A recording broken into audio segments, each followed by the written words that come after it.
All right, welcome to the second class out of 12. This is a series in the 12 Pesukim, the 50th anniversary of the launch of the 12 Pesukim is this year.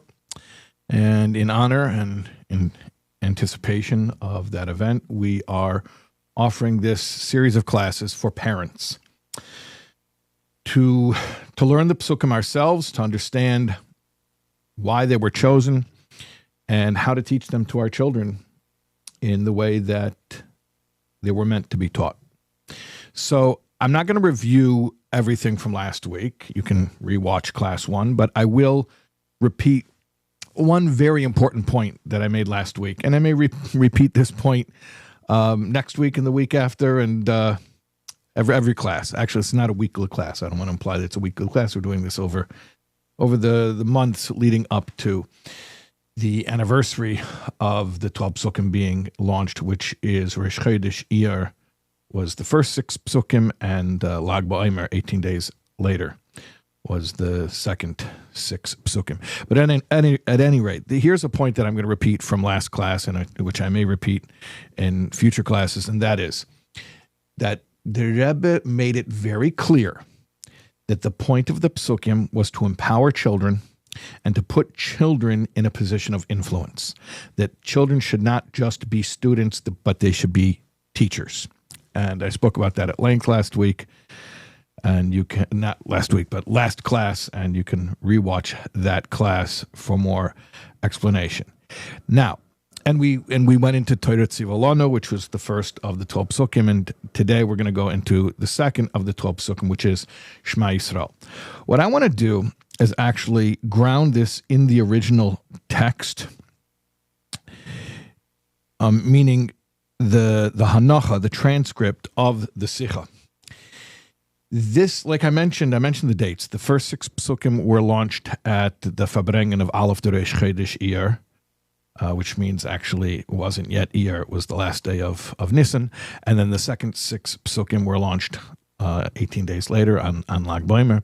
So I'm reading from the Sicha of Aleph Rosh Chodesh Iyar, Tavshin Lamed Vav. And I'm just going to read a couple of paragraphs where the Rebbe talks about Shema, and then we're going to talk about Shema. Okay. Al derech zeh is euch da der pasuk von Shema Yisrael, Hashem Elokeinu, Hashem Echad. Along these lines, along what lines?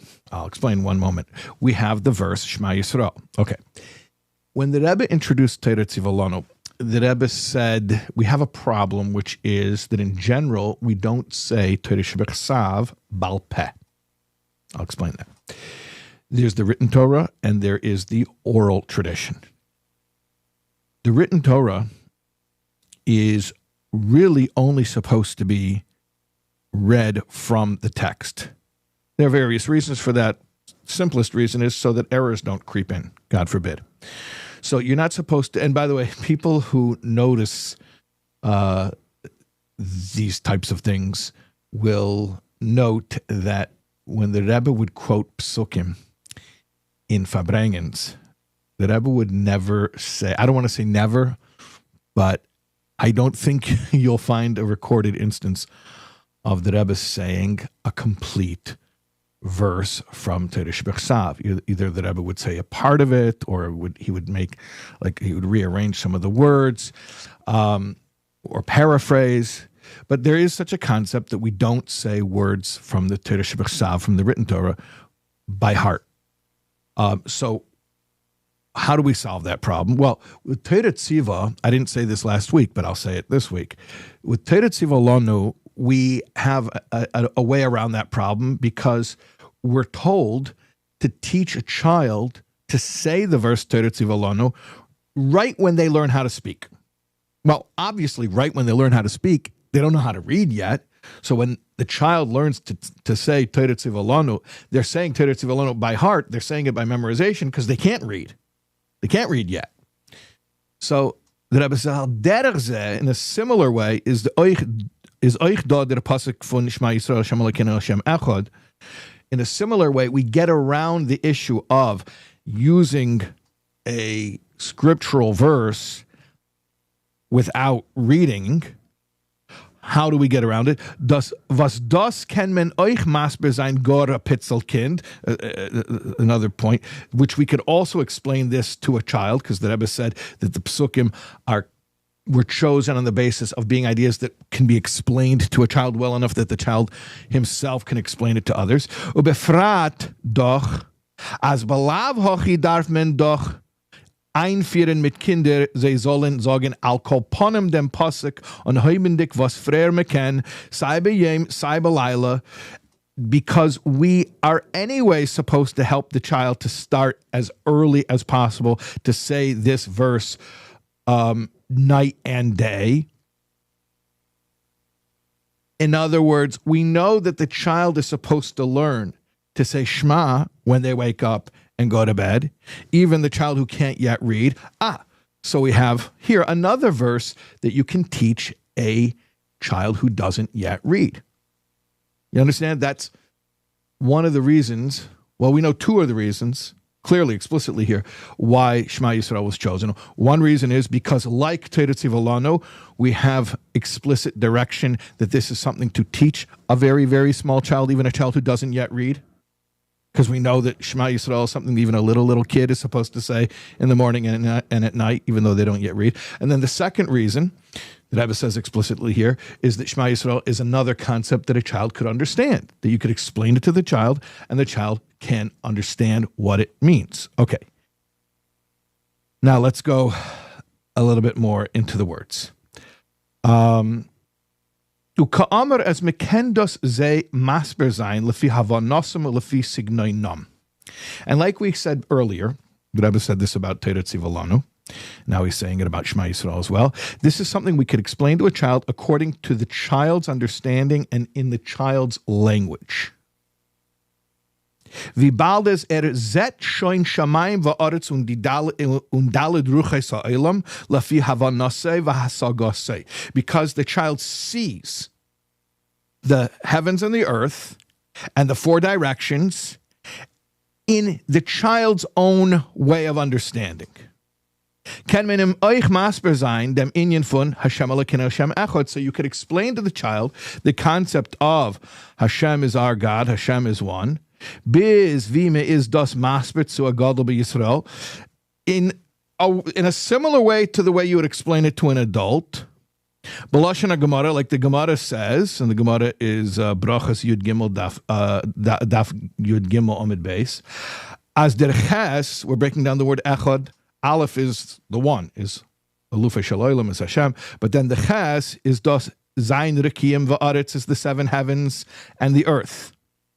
Und der Dalet is the Dalet Ruchas Ha'elam, and the Dalet is 4, Ches is 8, so that's 7 heavens and the earth. And the Dalet, which is 4, are the 4 directions. Und das Alts wird nimshach von Alufa Shel Olam, and all of that, the 8 and the 4, the Ches and the Dalet, are coming from the Aleph, the Alufa Shel Olam, the master of the world. Was das is der Aleph, which is that's signified by the Aleph. Was das is der Rosh Tevos von der Wort Echad, which is the acronym Echad. Kamavur in Beis Yosef, like it's explained in the Beis Yosef on the Tur Shulchan Aruch Simin Samach Aleph, chapter 61 of Orach Chaim. Und bariches in Sifrei Musaf, Chakira, und Chassidus, und Kabbalah, and like it's explained at length in the books of Musar and Chakira, which is philosophy, and Chassidus, and Kabbalah. Okay. There's a lot going on here that would be very easy to just gloss over and to miss the richness of what we just read. So that's what I want to do here. I want to do this slowly. All right. Just to back up, we know two things about Shema Yisrael. We know that it's okay to teach it to a child, even though it's Torah Shebechsav, written Torah, it's okay to teach it to a child who can't yet read, because we all know that you teach a child to say Shema by heart when they wake up, when they go to bed. Okay. We know that it's a concept that can be explained to a child on their level. How do we know that? Because the Rebbe said it. And in fact, we know how to explain it to an adult, and the Rebbe says you could explain it basically the same way you explain it to an adult, but you explain it to the child. How do you explain it to an adult? Okay, Well, in fact, in Shulchan Aruch, it explains in Beis Yosef, this is what an adult is actually supposed to think. You're supposed to have kavanah. You're supposed to have intent when you say Shema. So this is what you're supposed to think, that Echad, the word one, Hashem is one. You're supposed to think the Aleph is the one, is Hashem, and that oneness is drawn down into Ches, which is 8, which breaks down to the 7 heavens and the earth, and then the Daled, which is 4, are the 4 directions. Okay, so the Rebbe says that's how you explain it to an adult. That's also how you explain it to a child. Obviously, on the child's level and in the child's language. Okay. Let's break this down. What does this mean? That you explain the same thing to a child as you explain to an adult. And in fact, in the next paragraph, the Rebbe is going to explain this even more, that what you tell a child is basically the same thing that you tell an adult. It's not a different explanation. It's really the same explanation. It's just bringing it down further. But I'll save that text. I'll come back to that text. I want to back up before I go forward, reading more of the Rebbe's words. I want to back up to a very, very, very important word. When the Rebbe said that a child can understand Shema Yisrael in the same way that an adult can understand Shema Yisrael, just adjusted for the child's level. And of course, Shema Yisrael is a very deep concept. We're talking about Yichud Hashem, the oneness of God, which is, deep theology, and that's a hard concept. And yet the Rebbe is saying, no, but a child can understand it. So when the Rebbe says that, let's just look at the exact wording. The Rebbe says, you could explain this, meken dos ze masber zayin, lefi havanosam, lefi signanam. You could explain this to children according to their understanding and their language. Vibald, I'm going to go slow. Vibald as erzet shoin, because the child sees already. Erzet shoin, he sees already. Shemayim va'aretz undi dalid ruches ha'olam lefi havanose vasagose. He sees the heavens and the earth and the 4 directions in a way on his level. What's this diuk? Like, what's the precise meaning of he sees it? He sees it. I'm going to tell you a story, and in fact, I want to give you fair warning. I think it's going to be a story within a story. But if you bear with me, I think you'll find it edifying.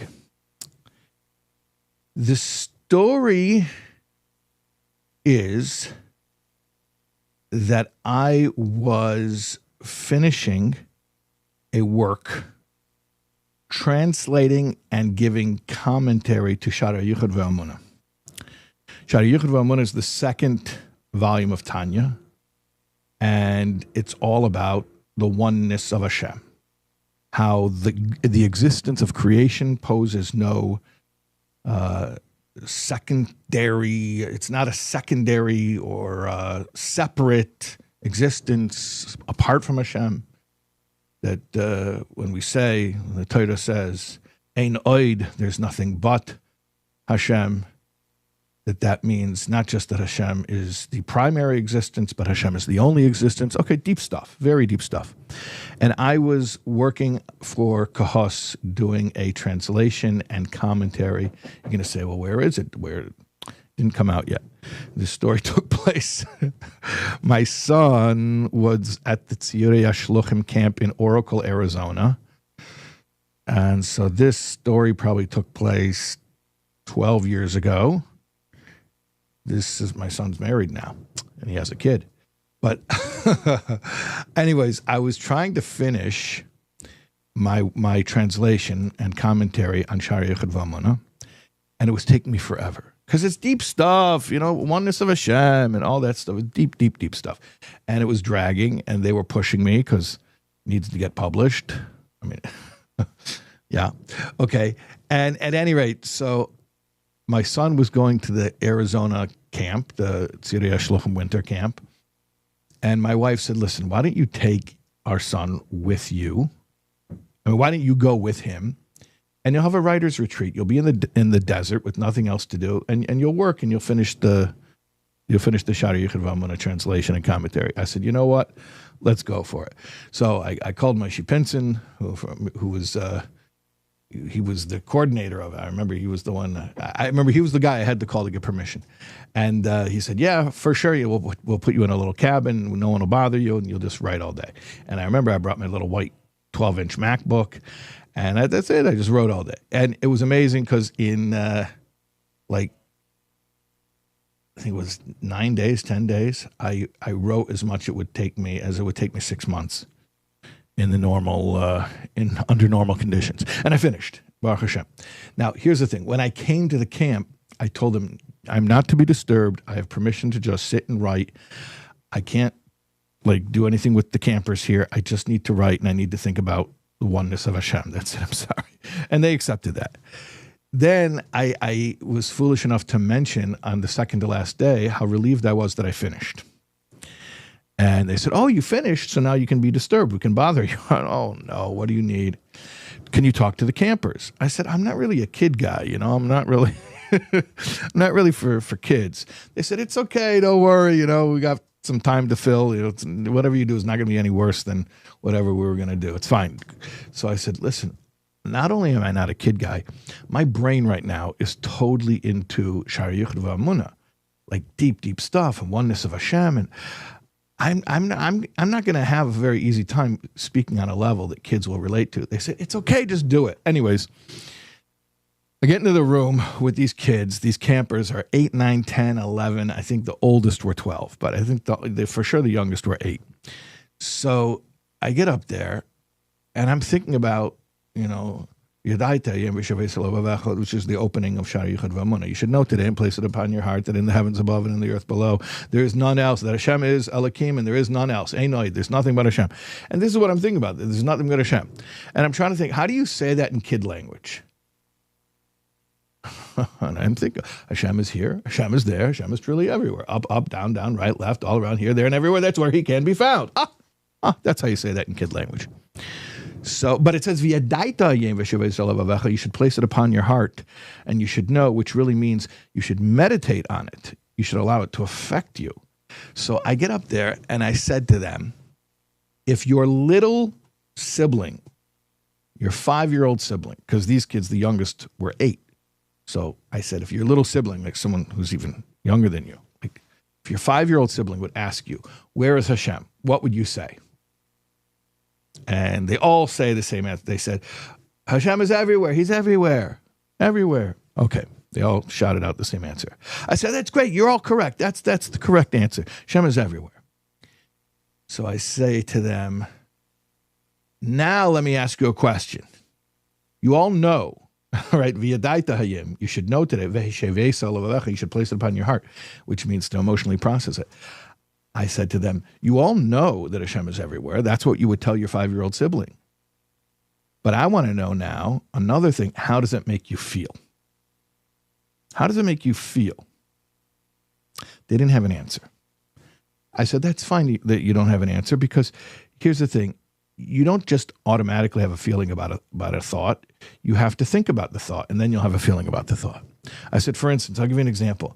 This is Tzirei HaShluchim. This is the Shluchim camp. So a lot of these kids are from far-flung communities, remote communities. They don't have kosher food where they are, they bring kosher food in from elsewhere, but that's in the deep freezer in the basement at home. They don't go out to restaurants. So I wanted to make a relatable story for them. I said, imagine you're in Crown Heights and you're going to go out to a restaurant, right? Because that's a big deal for a lot of these kids, going out to a restaurant. So I said, imagine you're in Crown Heights and you're going out to a restaurant, and you have to pick milchiks or fleishiks. So the milchiks is pizza, the fleishiks is shawarma, and the family has to pick. What is it going to be? Pizza or shawarma? Pizza or shawarma? And your teenage sister is taking she's taking the votes, and she's going around, and everybody gets one vote. Pizza or shawarma? Pizza or shawarma? Pizza or shawarma? And they come to you and you say, hold on a second, I have to think. Give me a minute, I have to think. Why do you have to think? What do you mean? You don't know what pizza is? You don't know what shawarma is? You've had them so many times. What are you thinking about? But you do need to think. You know why? Because you know what they are, but you're not feeling anything about them right now. But what do? You take a minute and you think about pizza. You take a minute, you think about shawarma. And after you think about it, you don't just know what it is, because you've known what it is all along. You've known about it for years. But by thinking about it, after that minute of thinking, you turn to your sister and you say, I feel like pizza. Now it feels like something. So to move from just knowing something to actually having a feeling for it, you have to think. So I said to them, same thing here. You know the answer. If your little 5-year-old sibling says, where's Hashem? You know the answer. You've known the answer for a long time, and the answer is everywhere. But when I ask you, how does it make you feel? You don't know the answer yet. You know why? Because you don't have an answer yet, because you haven't thought about it. But that's fine. Let's think about it now. I said, let's take a minute and let's think about Hashem being everywhere. I didn't tell them how to think about it. I just told them to think about it. Because I didn't want it to be my thoughts. I wanted it to be their thoughts. So I said, just think about Hashem being everywhere. So, and I said, we're going to take a minute. And I put on a timer, and we were silent for a minute. And to their credit, they really did it. Okay, so at the end of the minute, I say, okay,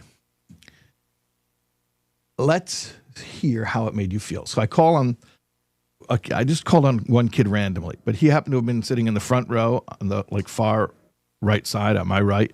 I said, how did that make you feel? He said, safe. I said, wow, that's really cool. Who else? Now, I just wanted to call on maybe 2 or 3 kids just to get examples. But what happened is the kid right next to him was the next kid to raise his hand. So I said, how did it make you feel? He said, calm. I said, wow, that's beautiful, calm. And what happened is the kids thought they were all supposed to go one at a time in order, the entire room, which was not what I had in mind in a room full of 80 kids or however many kids it was. And it took a long time for everyone to answer. But the results were actually beautiful. Each kid answered. And so the first kid said safe. The second kid said calm. The third kid said, I felt peaceful, different beautiful answers. Really, it was really, really beautiful. And anyways, that's the story that happened at the Young Shluchim Winter Camp in Oracle, Arizona. And I told that story at a lecture, and I'm not going to say exactly where the lecture was, but it was sometime later, maybe a few years later. And I told that story. And I told that story as an example of the power of meditation. I said, look, if these kids can do it, we adults can do it. And look what they did. I told them to think about Hashem is everywhere for a minute. And after a minute, they had these beautiful answers of an emotional outcome that they experienced just by thinking about this idea. So what happened is after the lecture was actually on a college campus. I'm not going to say where, but it doesn't matter. After the lecture, a woman comes to me and she says, I was not going to interrupt you during your lecture, but I'm a professor of developmental psychology. And according to developmental psychology, it's not really possible that happened. And if it did, they were just saying words. They don't really know what they're saying, because developmentally, the children of that age that you're describing, you're saying children of 8 years old, they cannot yet process that kind of abstraction, like the omnipresence of God. Now, it happened to have been that where I was speaking, the shliach who brought me out, his kid actually happened to have been there. And he was walking by, and I stopped the little kid, and I said, could you come here for a second? And I said, how old are you? And he said he was 8. It was perfect. And I said, where's Hashem? And he said, everywhere. And I said, okay, thank you. And the kid walked off. I said, look, he said it too. I mean, you see it for yourself. She says, he doesn't know what he's saying. He's just repeating words that he was told to say. He doesn't know what he's saying. Okay, I wasn't going to debate. Frankly, I didn't even know what to answer. But I thought about it afterwards. I was like, I know that these kids know what they're saying. I know that they do. They're not just parroting words. They know what they're saying. But I had to think about it. So I'll tell you the answer that I came up with on my own. And it took me, I thought about it for a few days, and I came to the conclusion that, maybe it's true that generally speaking, developmentally, children don't know how to think about things like the omnipresence of God at that young age. And I mean, for full disclosure, not that I ever actually studied Piaget in its primary texts, but, I grew up in a home where my father, Olav Shalom, was a psychologist, and my mother, Tzilanga Yoren, is a speech pathologist and an educator. So I was exposed. I knew the name Piaget, and I knew what developmental psychology was just overhearing it in a dinner table conversation. So I knew that there's such a concept of there are different ages at which different skills come in. Like just cognitively, there's a maturity. And lahavdil, I mean, we have this in Torah. That's why we say that a person is not morally culpable, until they're intellectually mature enough. And Chassidus calls it meichen de gadlus, meichen de katnus, that until a girl is 12 or a boy is 13, they're simply not intellectually mature enough to be held morally accountable. And that's why bar and bas mitzvah are at the ages that they're at. So there is such a concept, all right? So I'm thinking to myself, well, maybe Piaget, when he came up with his benchmarks, he was studying just regular kids. He wasn't studying Hasidic kids who are told Shema Yisrael, Hashem Elokeinu, Hashem Echad from the time they're in their crib. But if you talk to a child about these ideas, then they can grasp it at an earlier age than typical. And that was the answer that I came up with, and I liked my answer. But then, I mean, it's not a bad answer. It's not a bad answer. But then I realized that there's a much better answer. And I realized that when I was studying this Sikha, the Rebbe's Verbringen, Aleph der Chedesh, Iyar, Tafshin Lamed, Vav, when the Rebbe talks about being able to explain Shema Yisrael to children, and actually being able to explain to them the same basic concepts that we explain to adults, but just explaining it to a child on the child's level. And I want to bring us back to the text, and I'm going to unpack this slowly, but it's just a few words. But I'm going to repeat the words that I repeated earlier. I'm going to repeat them now a third time. Uka'amr as mekenda ze masper sein lefi havanosam lefi signanim. As we said, you could explain this concept to a child according to the child's level of understanding and in the child's language. Vibald as zet shoin shamayim va'oretz undal ruchas ha'elam lefi havanose v'sagose, because he already sees heavens and the earth and the four directions on his level of understanding. Why does the Rebbe say he already sees it? This is so powerful if you just stop and absorb this. I can grant the premise of the professor of developmental psychology that a little child isn't capable of abstract reasoning and wouldn't be capable of explaining Achdus Hashem. That's fine. But that's not what the Rebbe is talking about here. Actually, the Rebbe makes it very clear. We're not saying that a child can relate abstractly to Achdus Hashem and the meaning of Shema Yisrael, but to the contrary, the Rebbe is saying the child can relate to it experientially. Meaning to say, we're not trying to take the child into some other realm and explain to them things that they've never seen or heard or experienced on their own. No, we're entering the child's world and talking to them about things they're already knowledgeable about. They already, not only they heard about it, they see it for themselves. And this is what the Rebbe is saying. The child sees Shemayim va'aretz. Now, what does that mean? He sees. Well, how much can he really understand? I mean, how much do you really understand? How much do I understand? That's why the Rebbe says, "Lefi havonase vasagase," according to the child's level of understanding. But the point is, the child has a lived experience. The child sees that there's heavens and earth. He sees whatever that means to the child.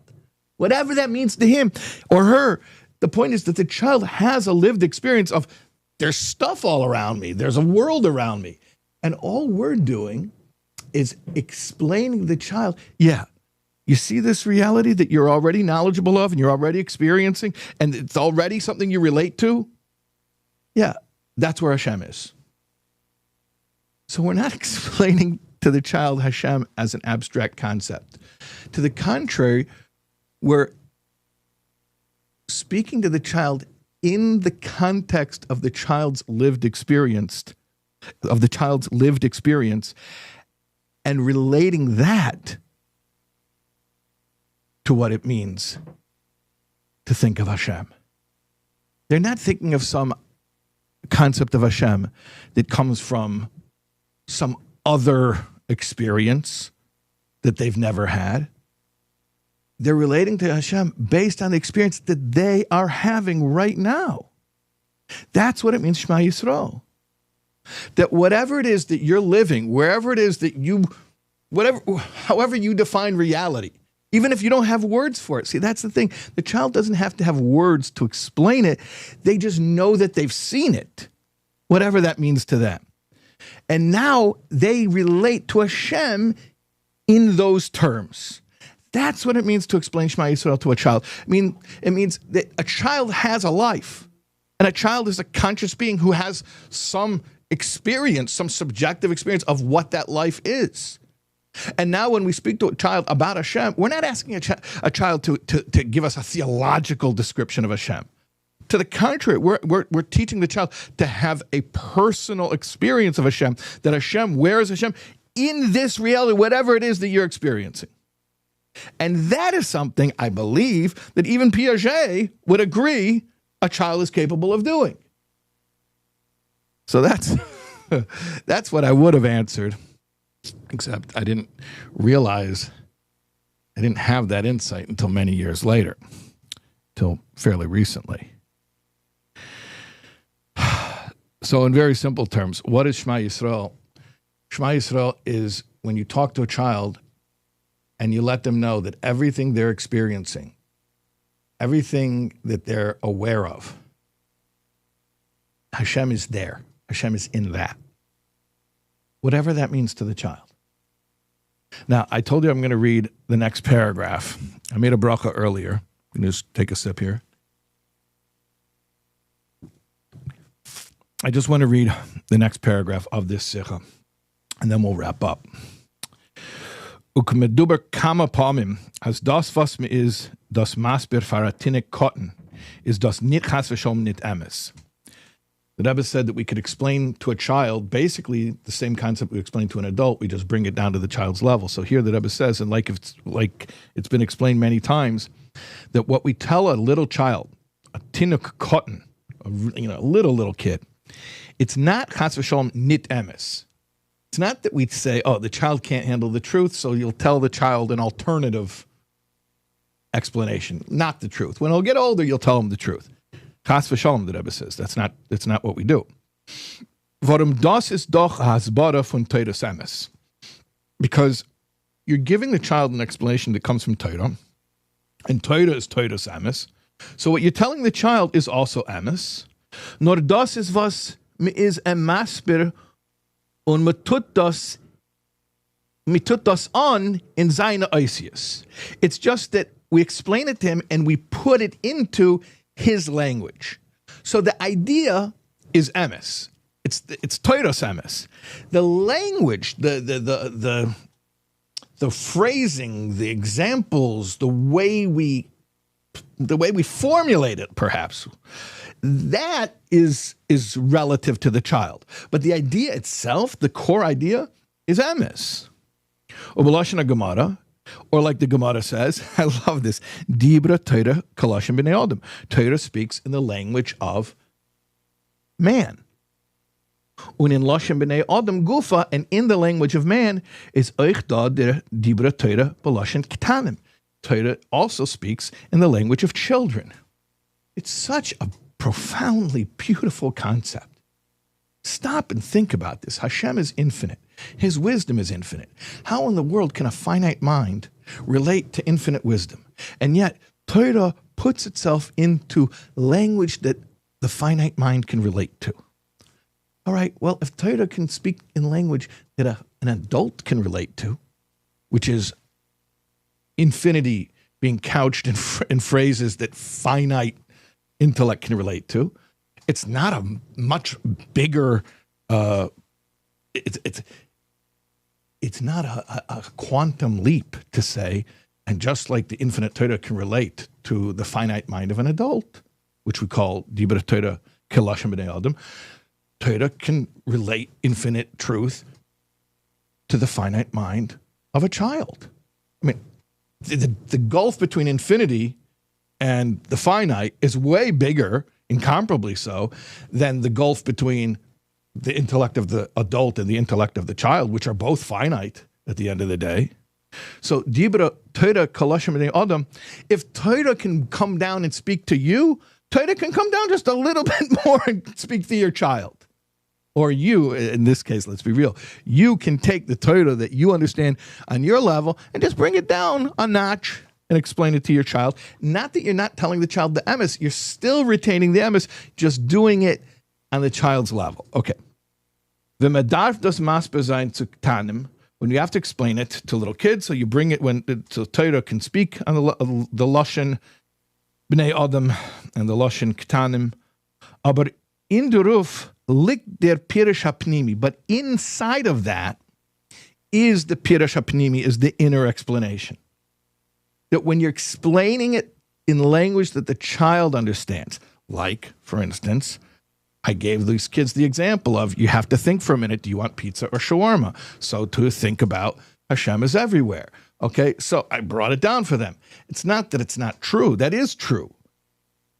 I was just giving examples that are relatable. And then what were they able to do in the story of the Tziriya Shluchim kids at the camp? They were able to say how it made them feel. It's not that they became theologians and they could explain abstractly Achdus Hashem. It's that they had an experience and they were able to tell you and report to you how it made them feel. So in that feeling that a child has of safety and peace and all the things that the child was legitimately feeling, thinking about Shema Yisrael, Shema Elokeinu, Shema Echad, that's a real experience, which is just as real and just as legitimate as any hisbonenus that the greatest ovid will have, thinking about the same concept. So that's what it means, that in the way the child relates to it is the Pirush HaPnimi. It's all in there.